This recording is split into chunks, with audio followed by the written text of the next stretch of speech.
Hi friends, போன வீடியோவில் காஞ்சிபுரத்தில் இருக்கிற சூரிய பரிகார ஸ்தலமான பருத்தீஸ்வரர் கோயிலை பற்றி பார்த்தோம். இன்னைக்கு சந்திர பரிகார ஸ்தலமான சந்திரேஸ்வரர் கோயிலை பற்றி தாங்க பார்க்க போகிறோம்.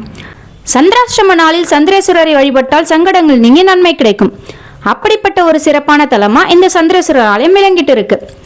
காஞ்சிபுரத்தில் இருக்கக்கூடிய நவகிரக தலங்களில் சந்திரனுக்குரிய தலமாக இந்த சந்திரேஸ்வரர் ஆலயம் இருக்கு. இந்த கோயிலை சந்திரேஸ்வரம்னு சொல்றாங்க. காஞ்சி புராணத்துல இந்த இடம் சோமேச்சரம்னு குறிப்பிட்டு இருக்காங்க.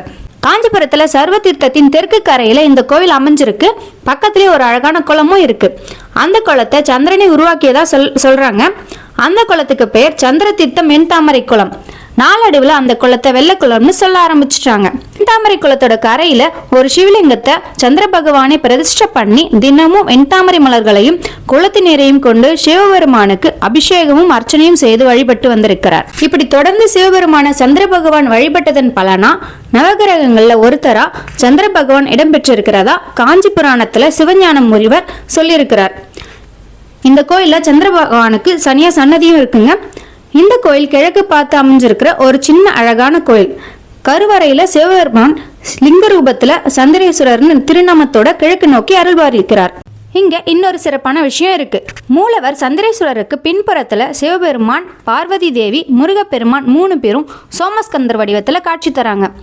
இங்க இருக்கிற சிவபெருமானுக்கு காமாட்சி அம்மன் தான் அம்மன். அம்மனுக்குன்னு தனி சன்னதி கிடையாது. சுற்றுப்பிரகாரத்துல பாத்தீங்கன்னா விநாயகர் சன்னதி, நாகதெய்வங்களோட சிலைகளும் இருக்கு. இங்க சப்தரிஷிகள் தவம் செஞ்சு ஈசனை வழிபட்டு பேறு பெற்றதா சொல்லப்படுது. அதனால கோவிலோட விமானத்துல சப்தரிஷிகளோட உருவங்களும் சிற்ப வடிவமைச்சிருக்காங்க. நட்சத்திரக்குரிய நாளான பௌர்ணமி நாள், சந்திரனுக்குரிய நட்சத்திரமான ரோகிணி, அஸ்தம், திருவோணம் ஆகிய நாட்கள்ல இங்க வழிபடுவது சிறப்பா கருதப்படுது. இந்த வீடியோ உங்களுக்கு பிடிச்சிருந்தா மறக்காம நம்ம சேனலை சப்ஸ்கிரைப் பண்ணுங்க, லைக் பண்ணுங்க, ஷேர் பண்ணுங்க. அடுத்த வீடியோல பார்க்கலாம். தேங்க்யூ.